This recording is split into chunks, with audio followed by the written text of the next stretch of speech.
All right, so I'm going to do a little thought exercise. This is a 1934 $100 bill, nice and crisp. Look at the low serial number.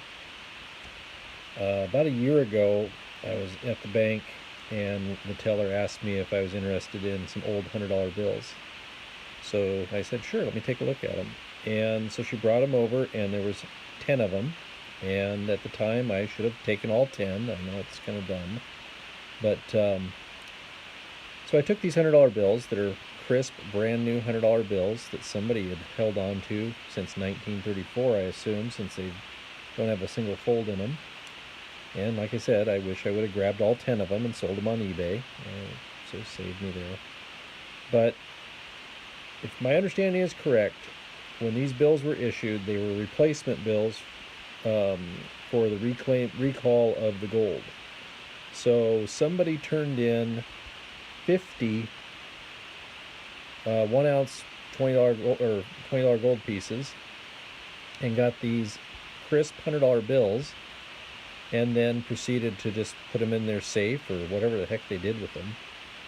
But when they took them back to the bank in 2017, I'm assuming this is a couple of generations later. I'm sure this was passed on to the kids, or it was lost and forgotten about in the safe, or Lord knows where these bills were tucked away. But I live in a small town. This was found money that somebody took into the bank and deposited. So they had 10 $100 bills that I know of. At the time they were issued to replace gold coin, or the year before this, you could have had 50 ounces of gold with your $1,000 in cash. And so they came around I'm not going to do the math, 1934 to 2017. They went into the bank, they deposited the $1,000 into their banking account.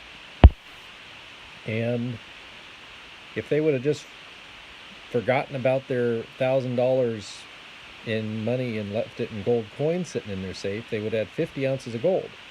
But instead, they wound up with less than 1 ounce of gold. They got $1,000 cash out of the deal. So 49 ounces of gold vaporized, because these specific bills never got spent, never got utilized, didn't buy stocks that could have multiplied several times over, didn't buy real estate that could have multiplied several times over.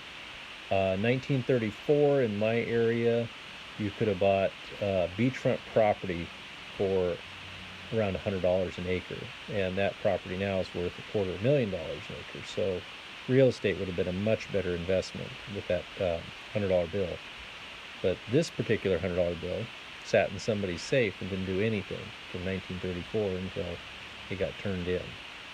And if they would have just done nothing, they would have had 50 ounces of gold. But nope, somebody went and turned in their gold, or traded in their certificates, or their gold certificates, for these greenback bills. And 49 ounces of gold disappeared in that process.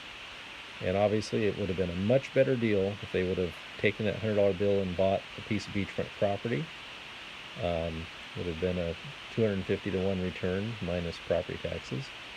They could have bought stocks. The Lord knows what 1934 stock prices were like, and what kind of compounding you could have got out of the stock market buying at the bottom of the stock market. But this particular $100 bill, I know for a fact, because it doesn't have a single crease in it. It sat in somebody's safe here in my small town from the point that it was issued. And whoever turned it in didn't even realize what they were turning in. But anyway, I grabbed the one bill to try to use as an educational tool to try to convince my kids that there's a history to money, and there's events in history that matter. And this $100 bill represents a point in history. And I can only imagine, in my small town, I can probably figure out within there's only about 10 people in 1934 that would have had $1,000 of throwaway money to just leave in the safe and forget about. So this came from one of the founding families of our community, most likely. But 10 crisp, uncirculated $100 bills from 1934. God, I wish we would have grabbed all of them, but it was an in-the-moment decision. I was just as fascinated, by the way, by the plastic Tyvek-like $100 bill I got from Canada the day before. At the time, my mind was on a different track. But anyway, think about it. 49 ounces of gold, gone. The price they paid for being honest. And forgetful, too. So, anyway, that's that.